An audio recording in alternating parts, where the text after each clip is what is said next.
Essa rosa representa a realidade de milhares de pessoas. Quando a gente olha para ela, a gente não entende o que está acontecendo. Essa é a realidade de mais de 1 bilhão de pessoas que está em sofrimento, doenças mentais que estão acabando com a nossa vida. É uma epidemia invisível, porque a maioria, a gente não consegue saber o que está acontecendo.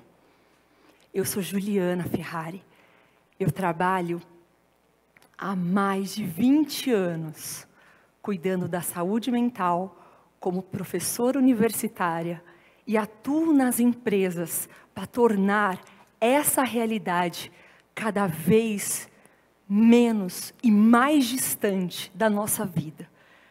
Se a gente não fizer nada do que está acontecendo, qualquer um de nós, qualquer um de vocês que estão aqui, pode ocorrer da mesma forma. E em pouco tempo, como o cenário é desafiador, em pouco tempo, tudo que está acontecendo, esse resto de algo que a gente nem sabe o que está, que traz tanto sofrimento, ele vai por água abaixo. E para isso, pensando como que está a nossa vida, as pessoas estão cada vez mais distantes de si. Nessa era da conexão, nessa era de likes, comparações sociais, desse mundo perfeito que se trata e retrata em todas as mídias, a gente percebe que as pessoas estão cada vez mais afastando de si. Por outro lado, o mundo corporativo também é desafiador. A gente tem cada vez mais pressão, mais cobrança, clientes cada vez mais exigentes, uma concorrência cada vez mais cruel. E aonde que a gente vai parar diante de tudo isso? O que a gente pode fazer? Mas a gente pode, sim, ter uma outra versão para a nossa história. A gente pode, sim, ter uma outra realidade. Mas, para isso, a gente precisa entender esse conceito que é o florescimento. Podemos florescer. Florescimento significa viver uma vida com funcionamento otimizado. Ou seja, dentro de condições construídas. A gente pode construir essa história para que a gente permita crescer com resiliência. O cenário externo, ele não vai mudar. Cabe a gente estar preparado para as tempestades. E o primeiro ponto dessa metodologia para a gente florescer é a gente entender que para esse florescer, o primeiro ponto é a gente cuidar da nossa saúde física.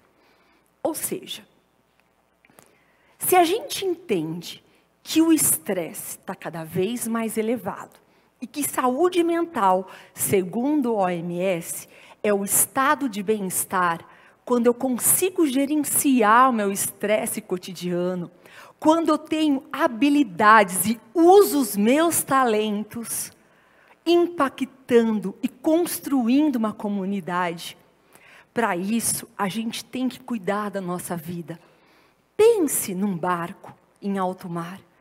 Esse barquinho representa cada um de nós. A tempestade, ela vai estar lá. E se esse barco tiver esse casco furado, ele não vai aguentar. Assim, segundo estudos e pesquisas, a gente tem que cuidar da nossa estrutura física, com alimentação saudável, com hidratação. O nosso corpo é constituído de 79% de água, o nosso cérebro de 92%. Precisamos hidratar, Precisamos fazer atividade física. Sim, gostando ou não gostando, a saúde mental precisa de músculo. O nosso corpo precisa de músculo. A gente precisa também cuidar do nosso sono. Como cuidar do nosso sono se a gente está com o celular até altas horas da noite? A gente não consegue descansar. E a gente precisa também de fazer check-ups.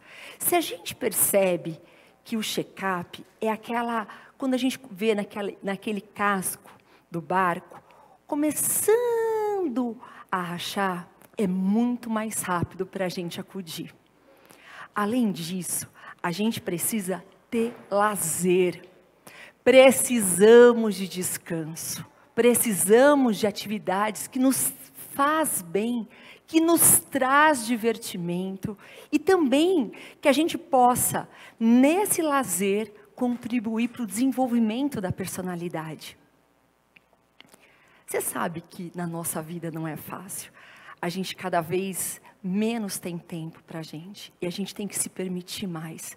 Porque não é sobre fazer mais, mas sim sobre a gente fazer melhor. Além disso, a importância do olhar para dentro. O olhar para dentro, nesse cenário, que está cada vez mais distante, ele precisa a gente pausar, olhar para os nossos sentimentos. E o primeiro ponto para que a gente possa desenvolver inteligência emocional é a autoconsciência.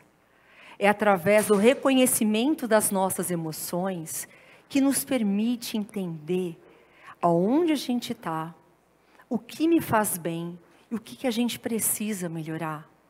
Olhar para dentro é o grande alicerce para a gente não viver no piloto automático.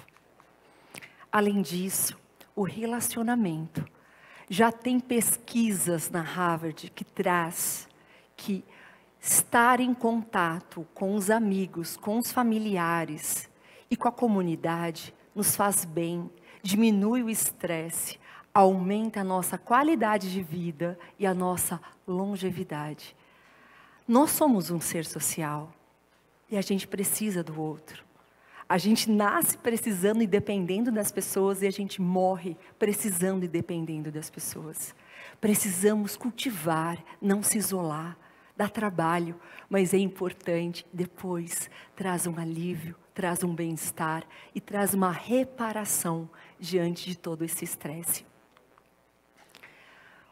Próximo ponto é a espiritualidade.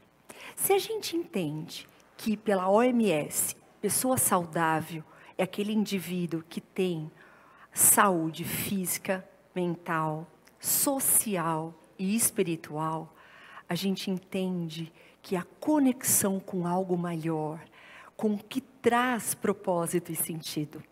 Viktor Frankl, um psiquiatra e neurologista que passou por 4 campos de concentração, ele fala que quanto mais a gente entende todas as nossas circunstâncias da nossa vida, e quando a gente tem um sentido, todo aquele sofrimento que ele é inerente da nossa vida, a gente consegue suportar e a gente não entra em desespero. Se a gente entende que um dos sintomas da depressão é esse desespero, essa desesperança e esse desânimo, a gente sabe que a espiritualidade é como se a gente elevasse a nossa mente para o alto e através disso a gente conseguir absorver toda essa tempestade e esse vento por conta de algo maior.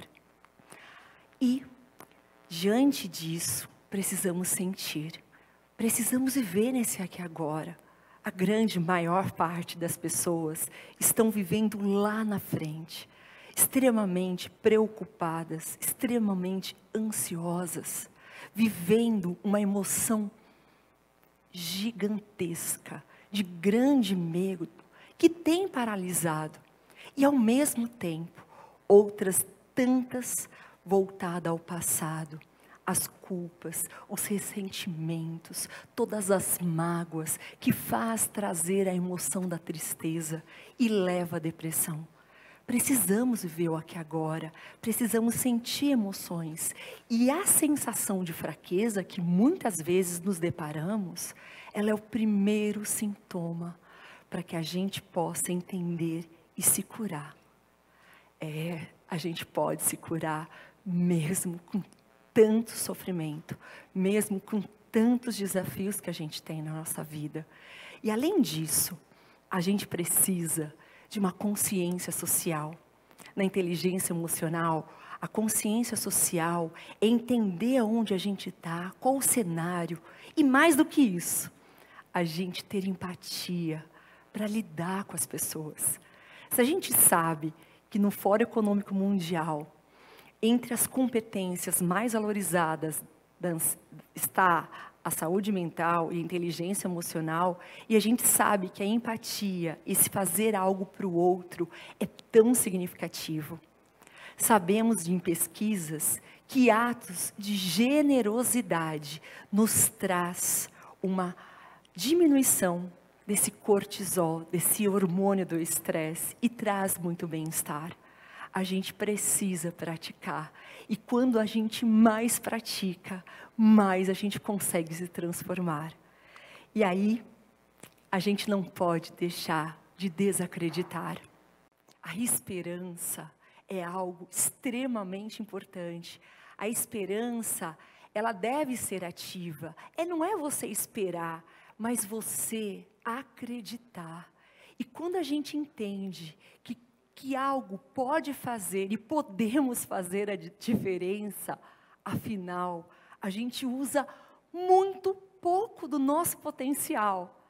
Na realidade, a gente pode sim acreditar e ser a mudança que a gente quer ver nesse mundo. Para quando a gente chega na ressignificação. Ou seja, não importa o que foi para trás, a gente sempre pode fazer melhor. A gente sempre pode aprender a ser diferente, aprender com os nossos desafios, a se curar, a se ressignificar e trazer um novo sentido para a nossa vida. Esse é o convite. A gente pode florescer.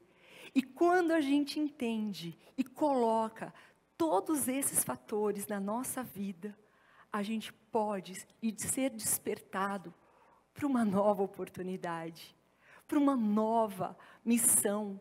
E todos nós temos esse talento, todos nós temos essa missão. A gente pode e a gente sempre pode ter um novo recomeço.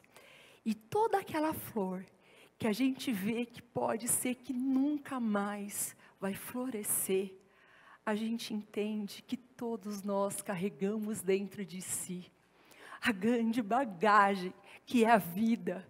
E é a partir do momento que a gente entende que por mais que essa rosa esteja linda, maravilhosa, ela tem cicatrizes. Isso não faz menor da gente, pelo contrário, quanto mais a gente entende isso, e quanto mais a gente oferece para o outro aquilo que a gente pode contribuir, todo desafio que a gente vai passar, ele se torna mais fácil. Ninguém está sozinho. Temos um mundo pela frente. E a gente entende que aquele provérbio chinês, que um pouco de perfume sempre fica nas mãos de quem oferece flores. E vocês, qual escolha que vocês querem fazer? Vamos juntos na construção desse mundo melhor. A gente pode, a gente precisa entender e ser coletivo. Muito obrigada.